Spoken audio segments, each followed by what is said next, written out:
Good evening सगळ्यांना. मी अनुराधा माझ्या छोट्याशा व्हिडिओमध्ये तुमचं भरपूर असं स्वागत करते. चला तर मग बघूया. हा फोटो बघितला ना की मला एक 10 वर्षापूर्वीची आठवण येते. सगळ्या फोटो बघितल्यानंतर तर सगळ्यांनाच प्रत्येक ज्यावेळेस फोटो काढला त्यावेळेची सिच्युएशन तर सगळ्यांनाच आठवत असेल. तर हा वेळेस जो फोटो काढला होता ना मी, तर त्याच फोटोची मला आज पण आठवण येते. पावसाळ्यातला फोटो आहे तो. आणि कामावरती ऑफिसमध्ये खूप जास्त भांडण झालं होतं, त्याच्यामुळं मी रागात काम सोडून मी इथं आले होते.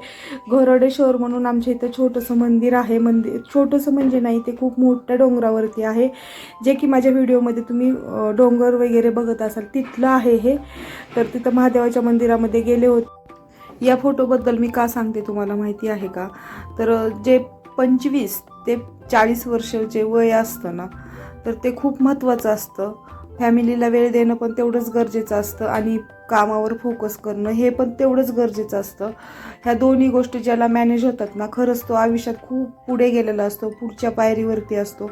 पण हे ज्याला नाही कळलं ना, तो खूप झिरोमध्ये असतो, जसं की माझ्यासारखं. 25 ते 40 वर्ष का महत्त्वाचं असतं का? तर त्या वयात आहे ना एनर्जी असते, प्रत्येक माणसामध्ये एनर्जी असते. आणि खूप महत्त्वाचं म्हणजे कुठल्याही गोष्टीत धाडस असतं. आणि 40 वर्षाच्या पुढं गेल्यानंतर आहे ना, हळूहळू धाडस कमी व्हायला लागतं आणि भीती निर्माण होते, जसं की माझ्यामध्ये झाली. आता मला गाडी जरी चालवायची म्हटली ना, तरी पण मला भीती वाटते. 25 ते 40 वर्ष हे वय वर्ष जे आहे ना, ते फायनान्शियली स्ट्रॉंग होण्यासाठी खरंच खूप महत्त्वाचे आहेत. फायनान्शियली स्ट्रॉंग माणूस धाडस असल्यानंतर होतो. आणि जे काम करतोय, जे कामावर आपला फोकस आहे, आपण बिझनेस करत असू किंवा मग कुठं जॉब करत असू, तर त्याच्यामध्ये आपल्याला किती पैसा भेटतोय, आपण खरंच ह्याच्यामधून सगळ्याच्या सुखसुविधा आपण पूर्ण करू शकतो का? आपण फॅमिलीच्या गरजा पूर्ण करू शकतो का? आपण आपली स्वप्न पूर्ण करू शकतो का? ह्याच्यावर लक्ष देणं ना खूप गरजेचं आहे. जर जॉबवरून जर आपलं हे सगळं भागत नसेल ना, खरंच खोटं सांगत नाही आहे, हे पार्ट टाईमला करून सुद्धा तुम्ही तुमची स्वप्न पूर्ण करू शकता. फक्त आणि फक्त 25 ते 40 वर्ष याच्यामध्येच तुम्ही पूर्ण करू शकता. त्याच्यानंतर तुम्ही नाही करू शकत का? तर त्याच्यानंतर आहे ना धाडस कमी होतं आणि भीती वाढायला लागते. माझ्याही बाबतीत तसंच झालेलं आहे.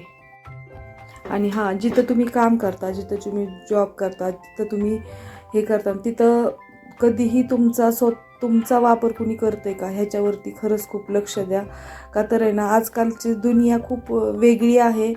कधीही कोणाचा विश्वासघात करतील ना, सांगता येत नाही. माझ्या बाबतीतही तसंच झालं. मी प्रत्येक माणसावरती ना असा डोळे झाकून विश्वास ठेवत गेले, पण माझा आजपर्यंत कधीच सगळीकडे विश्वासघातच झालेला आहे. खरंच खूप त्या गोष्टीचा मला खूप त्रास होतो, म्हणून मी हा व्हिडिओ बनवत आहे. खरं तर कधीही कोणावरती विश्वास ठेवू नका. आणि हा मेन म्हणजे तुमच्या नावावरती कधीही कोणाला फायनान्सवरती काहीही घेऊ देऊ नका. गाडी आणि हे गोष्टी तर खूप लांबच्या झाल्या, पण कितीही जवळचा मित्र असू द्या किंवा काही असू द्या, पण साधा मोबाईलही त्याला लोनवरती घेऊ द्यायचा नाही आहे. म्हणजे तुम्ही तुमच्या नावावरती घेऊ देऊ नका. श्री स्वामी समर्थ. जय जय स्वामी समर्थ. धन्यवाद. इथपर्यंत व्हिडिओ बघितल्याबद्दल आभारी आहे.